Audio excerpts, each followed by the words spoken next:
चलिए अब हम आईआर स्पेक्ट्रम का सिद्धांत समझने की कोशिश करते हैं और जानने की कोशिश करते हैं कि आईआर स्पेक्ट्रम का ओरिजिन यानी उत्पत्ति कैसे होती है। यदि हम किसी मॉलिक्यूल को, मोस्टली ऑर्गेनिक मॉलिक्यूल को, इस तरीके से माने कि यह बॉल और स्प्रिंग से मिलकर बना है, तो ये हो गए हमारे एटम और इनके बीच कौन सा बॉन्ड होगा? कोवलेंट बॉन्ड होगा। तो हमने क्या माना कि हमारे एटम बॉल की तरह बिहेव कर रहे हैं और उनके बीच का ये जो कोवलेंट बॉन्ड है वो किस तरीके से बिहेव कर रहा है? जैसे कि स्प्रिंग हो। तो जब वो इस तरीके से बिहेव करता है तो इसके स्प्रिंग लाइक नेचर के कारण मॉलिक्यूल क्या होते रहते हैं? हमेशा वाइब्रेट होते रहते हैं। और ऑर्गेनिक मॉलिक्यूल में जनरली दो प्रकार के वाइब्रेशन पाए जाते हैं। पहला होता है स्ट्रेचिंग यानी कि तनन, जिसे हम कहते हैं तनन कंपन, और दूसरा होता है बेंडिंग यानी कि बंकन। तो ये दो प्रकार के वाइब्रेशन किसी भी ऑर्गेनिक मॉलिक्यूल में पाए जाते हैं। स्ट्रेचिंग में मॉलिक्यूल के बीच की दूरी घटती या बढ़ती है, यानी कि जैसे आप स्प्रिंग को स्ट्रेच कर रहे हैं तो उसकी क्या हो रही है? बॉन्ड लेंथ बढ़ रही है। यदि आप उसको कंप्रेस कर रहे हैं तो उसकी बॉन्ड लेंथ कम हो रही है। तो स्ट्रेचिंग किसे कहते हैं? जिसमें दो परमाणुओं के बीच की दूरी बढ़ती है या घटती है। जबकि बेंडिंग वो वाइब्रेशन होते हैं जिसमें बॉन्ड एंगल चेंज होता है। ठीक है, यानी यहाँ बॉन्ड लेंथ में कोई परिवर्तन नहीं होता, बल्कि किसमें परिवर्तन होता है? बॉन्ड एंगल में परिवर्तन होता है। तो यहाँ पर जब डायटोमिक मॉलिक्यूल है तब तो किसी एंगल की हम यहाँ बात नहीं करेंगे, 180 डिग्री का एंगल है। पर यहाँ पर हम ऐसे मॉलिक्यूल की बात करते हैं जिसमें दो या दो से अधिक ऐसे परमाणु होते हैं जो डायरेक्टली नहीं जुड़े होते बल्कि एक एंगल के थ्रू जुड़े होते हैं। तो इसमें परमाणु अपनी मूल जो बॉन्ड एक्सिस होती है उसके सापेक्ष स्थिति बदलता है। यानी कि यदि हम इस तरीके से कोई मॉलिक्यूल लें,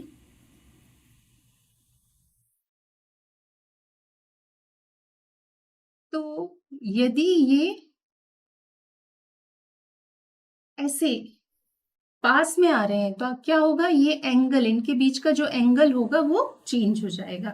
तो जब एंगल में चेंज होता है, बॉन्ड लेंथ में कोई चेंज नहीं होता, बल्कि बॉन्ड एक्सिस के परितः उनकी स्थिति बदल जाती है, तो उसे हम क्या कहते हैं? बेंडिंग। तो बेंडिंग पॉलीएटॉमिक मॉलिक्यूल में होता है, जबकि स्ट्रेचिंग डायटोमिक मॉलिक्यूल में भी हो सकती है। तो जब ये दो प्रकार के वाइब्रेशंस मॉलिक्यूल में पाए जाते हैं तो हमें आईआर स्पेक्ट्रम में बैंड या शिखर प्राप्त होते हैं। और दोनों प्रकार के वाइब्रेशन के लिए अलग अलग प्रकार के अवशोषण बैंड या एब्जॉर्प्शन बैंड हमको दिखाई देते हैं। उदाहरण के लिए आप देख रहे हैं कि यहाँ पर हमने एक अल्कोहल का मॉलिक्यूल लिया है RCH2OH। यहाँ पर आप देख रहे हैं कि यहाँ CO और OH दोनों में क्या हो रही है? स्ट्रेचिंग हो रही है। CO और OH इनमें क्या हो रही है? स्ट्रेचिंग हो रही है। जबकि बेंडिंग कहाँ होगी? बेंडिंग होगी COH में, क्योंकि यहाँ पर जब एंगल चेंज होगा तो वहाँ हम उसको बोलेंगे बेंडिंग। तो कार्बनिक यौगिकों में इन स्ट्रेचिंग और बेंडिंग की जो आवृत्ति होती है वो क्वांटाइज्ड होती है, और जब उन्हें उपयुक्त आवृत्ति की आईआर रेडिएशन उन पर डाली जाती है तो वो उस एनर्जी को एब्जॉर्ब करते हैं, जिससे उनके वाइब्रेशन का एम्पलीट्यूड यानी आयाम बढ़ जाता है। इसके फलस्वरूप हमें स्पेक्ट्रम में पीक्स मिलती हैं, यानी शिखर प्राप्त होते हैं। आप समझ सकते हैं यहाँ पर कि स्ट्रेचिंग में हमको क्या करना पड़ रहा है? बॉन्ड लेंथ को चेंज करना पड़ रहा है। तो निश्चित है कि बॉन्ड लेंथ को यदि आप चेंज करेंगे तो आपको ज़्यादा एनर्जी की ज़रूरत होगी। जबकि बेंडिंग में हमें क्या करना पड़ रहा है? सिर्फ उसके एंगल में, यानी उसकी पोजीशन को चेंज करना पड़ रहा है। तो डेफिनेटली बेंडिंग में हमें कम एनर्जी की आवश्यकता होती है। इसलिए जो स्ट्रेचिंग वाइब्रेशन से जो पीक मिलती है वो आपको हाई एनर्जी रीजन में मिलती हैं। वो लगभग 4000 से 667 सेंटीमीटर इनवर्स का जो हमारा रीजन है, जिसे हम निकट आईआर रीजन कहते हैं, इस पर आपको ये स्ट्रेचिंग मिलती है। और यदि अच्छे से डिफाइन करें तो 4000 से 1500 सेंटीमीटर इनवर्स के आसपास आपको स्ट्रेचिंग मिलेगी।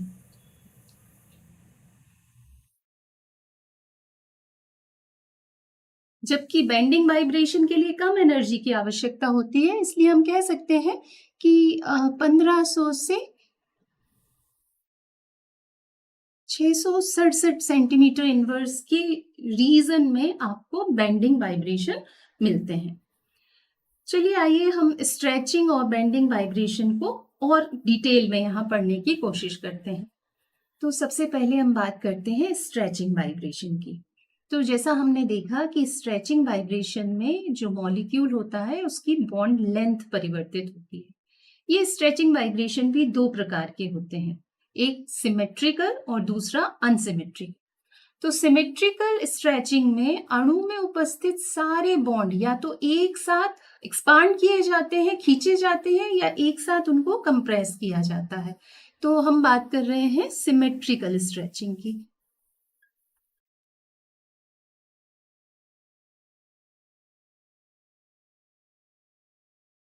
तो जो सिमेट्रिकल स्ट्रेचिंग होगी उसमें यदि हम अपने मॉलिक्यूल को इस तरीके से बनाएं तो आप क्या करेंगे, दोनों बॉन्ड को एक साथ एक्सपांड कर रहे हैं। ठीक है, तो दोनों की क्या होगी, बॉन्ड लेंथ बढ़ जाएगी। या फिर आप इनको एक साथ कंप्रेस कर रहे हैं तो उस कंडीशन में क्या होगा, दोनों की बॉन्ड लेंथ कम हो जाएगी। जबकि दूसरा है अनसिमेट्रिकल स्ट्रेचिंग।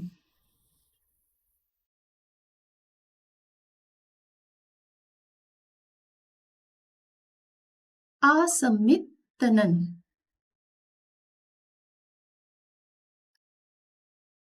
तो यहां पर क्या होगा, एक बॉन्ड को तो आप एक्सपांड कर रहे हैं, खींच रहे हैं, और दूसरे को क्या कर रहे हैं, कंप्रेस कर रहे हैं। एक को आप खींच रहे हैं और दूसरे को आप कंप्रेस कर रहे हैं। तो इस तरीके से एक की बॉन्ड लेंथ बढ़ जाएगी और दूसरे की बॉन्ड लेंथ कम हो जाएगी। तो जब एक साथ दोनों बॉन्ड एक्सपांड किए जाते हैं या कंप्रेस किए जाते हैं तो सिमेट्रिकल स्ट्रेचिंग होती है। और ध्यान रखिएगा, सिमेट्रिकल स्ट्रेचिंग के दौरान डायपोल मोमेंट में चेंज नहीं आता। जबकि अनसिमेट्रिकल स्ट्रेचिंग में एक बॉन्ड लेंथ बढ़ती है और दूसरे में क्या होता है, दूसरे को हम कंप्रेस करते हैं तो उसकी बॉन्ड लेंथ कम हो जाती है। तो यहाँ पर डायपोल मोमेंट में चेंज आता है। अब बात करते हैं हम बेंडिंग वाइब्रेशन की। बेंडिंग वाइब्रेशन में जो मॉलिक्यूल्स होते हैं उसमें जो एटॉमिक ग्रुप जुड़े हुए होते हैं वो अपनी बॉन्ड लेंथ के परपेंडिकुलर वाइब्रेशन करते हैं, यानी कि इसमें उसके बॉन्ड एंगल चेंज होते हैं, इसीलिए इसे हम बेंडिंग वाइब्रेशन कहते हैं। ये बेंडिंग वाइब्रेशन भी चार तरीके के होते हैं। सबसे पहले है सीजरिंग।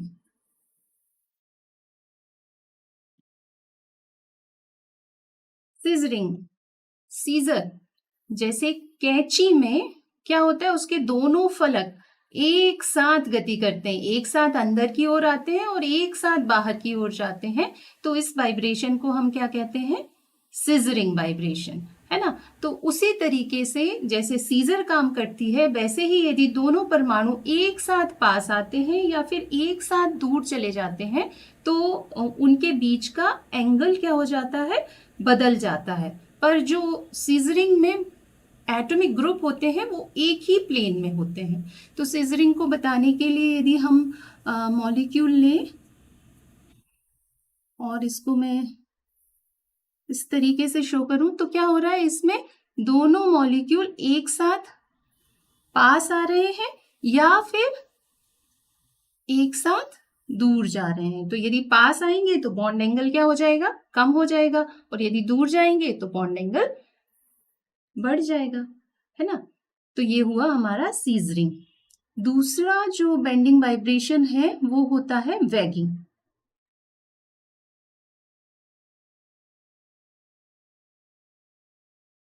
वैगिंग में परमाणु के जो एटॉमिक ग्रुप वाइब्रेट करते हैं तो ये तल के लंबवत होते हैं, यानी दोनों परमाणु साथ साथ एक बार तल के बाहर की ओर हटते हैं और एक बार तल के अंदर की ओर जाते हैं।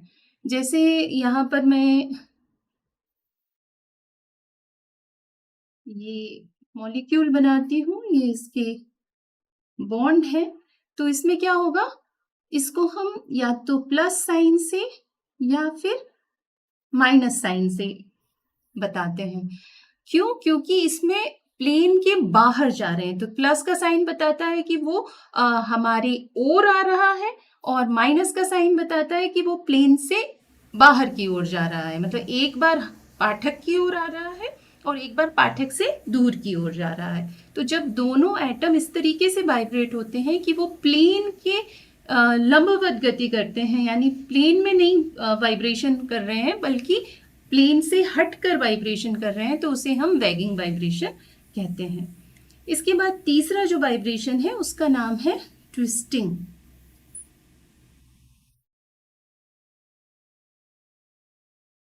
नाम से ही समझ में आ रहा है, ट्विस्ट कर रहे हैं आप, क्या कर रहे हैं, चीज को ट्विस्ट कर रहे हैं। तो जब इस तरीके के वाइब्रेशन होते हैं तो ये भी प्लेन के लंबवत होते हैं, परपेंडिकुलर डायरेक्शन में होते हैं। पर इसमें फर्क क्या है, तो बैगिंग में दोनों एटम एक साथ बाहर जा रहे थे और एक साथ पीछे की ओर जा रहे थे। ट्विस्टिंग में एक एटम प्लेन के बाहर जाएगा और एक एटम प्लेन के अंदर की ओर जाएगा, यानी दोनों की डायरेक्शन कैसी होगी, चेंज होगी। यदि ये दो मैं बॉन्ड लेंथ के साथ कोई एटम बता रही हूँ, कोई ये हमारा पूरा मॉलिक्यूल है, तो ये किस तरीके से बिहेव करेंगे कि एक बाहर की ओर जा रहा है और एक उसी समय पीछे की ओर जा रहा है। ठीक इसी तरीके से जब ये बाहर जाएगा तो दूसरा वाला पीछे की ओर जाएगा। जैसे हम जब कपड़े निचोड़ते हैं तो हम क्या करते हैं, उसको ट्विस्ट करते हैं। ट्विस्ट करने में एक को इस साइड मोड़ते हैं और दूसरे को उसके अपोजिट डायरेक्शन में, तो इसे हम ट्विस्टिंग बेंडिंग वाइब्रेशन कहते हैं। और तीसरा के बाद चौथा जो है वो है रॉकिंग। तो रॉकिंग वाइब्रेशन में क्या होता है, इसमें दोनों मॉलिक्यूल एक ही तल में कंपन करते हैं, पर वो इस तरीके से कंपन करते हैं कि उनके बॉन्ड एंगल में चेंज नहीं होता, यानी दोनों मॉलिक्यूल एक साथ एक ओर जाते हैं और एक साथ ही दूसरी ओर जाते हैं। तो यदि मैं इसको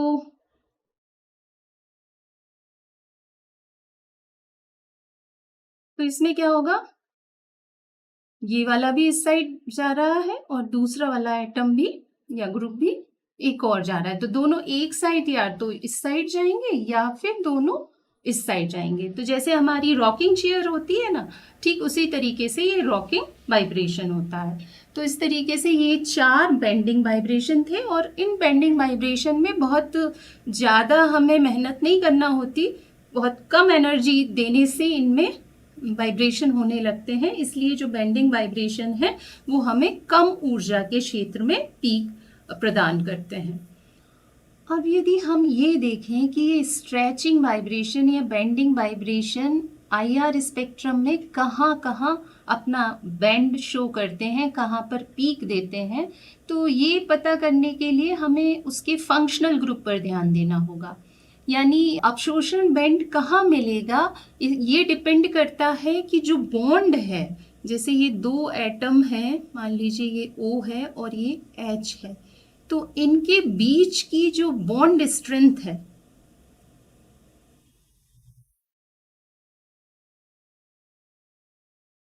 तो इसकी जो फ्रीक्वेंसी या हम कहें वेव नंबर है, वो बॉन्ड स्ट्रेंथ के तो डायरेक्टली प्रोपोर्शनल होता है, पर मॉलिक्यूल या फंक्शनल ग्रुप का जो मास है उसके इन्वर्सली प्रोपोर्शनल होता है।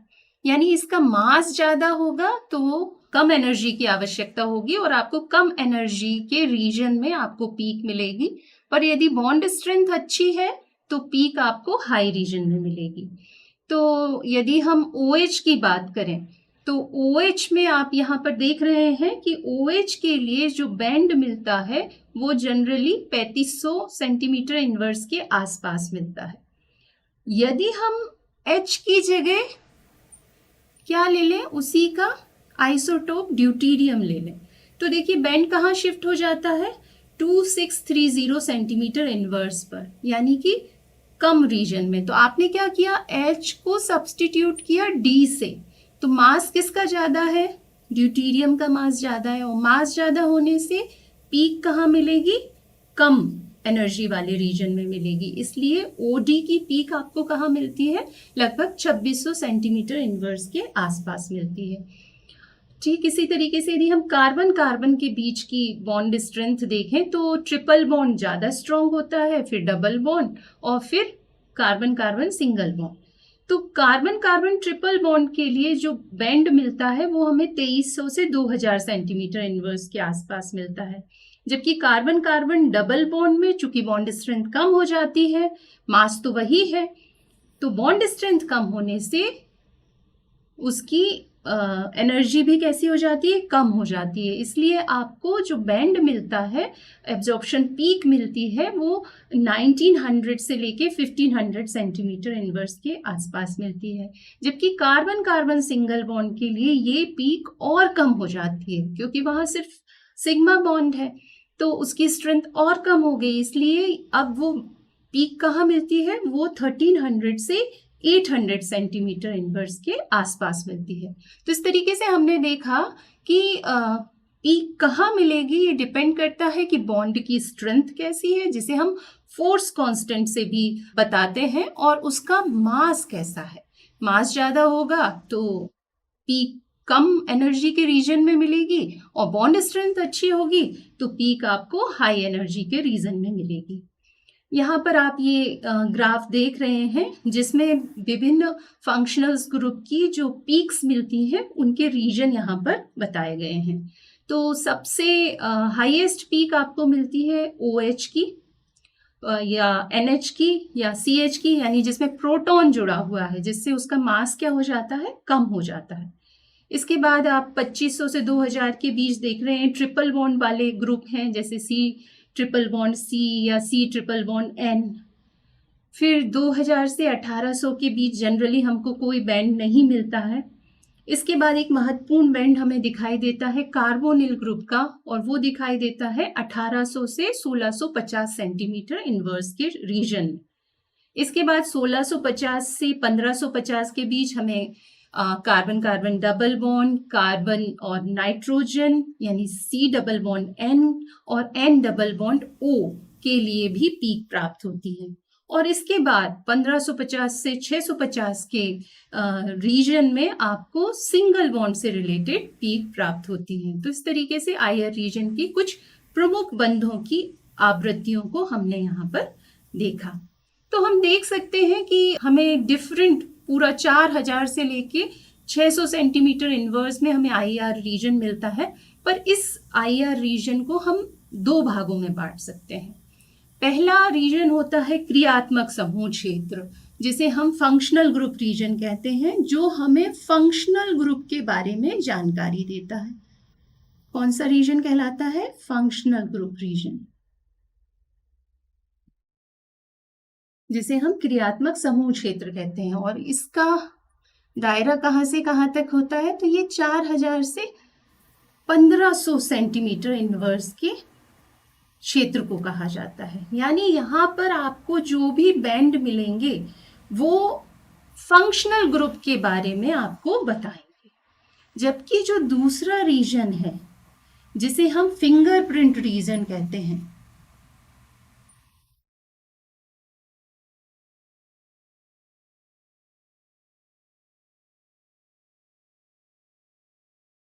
ये 1500 से 667 कहें या 600 सेंटीमीटर इनवर्स का रीजन है।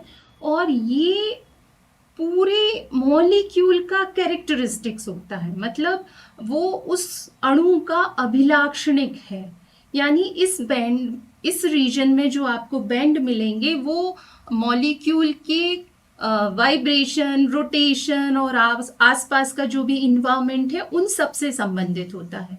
तो यह क्षेत्र उस कार्बनिक यौगिक की पहचान में सहायता करता है। यानी किसी कार्बनिक यौगिक का यदि ये वाला रीजन सुपर इम्पोज हो जाता है, मिल जाता है, तो हम कहते हैं ये सेम कंपाउंड है, एक ही कंपाउंड है। जबकि फंक्शनल ग्रुप रीजन में सिर्फ हम फंक्शनल ग्रुप के बारे में महत्वपूर्ण जानकारियां प्राप्त करते हैं।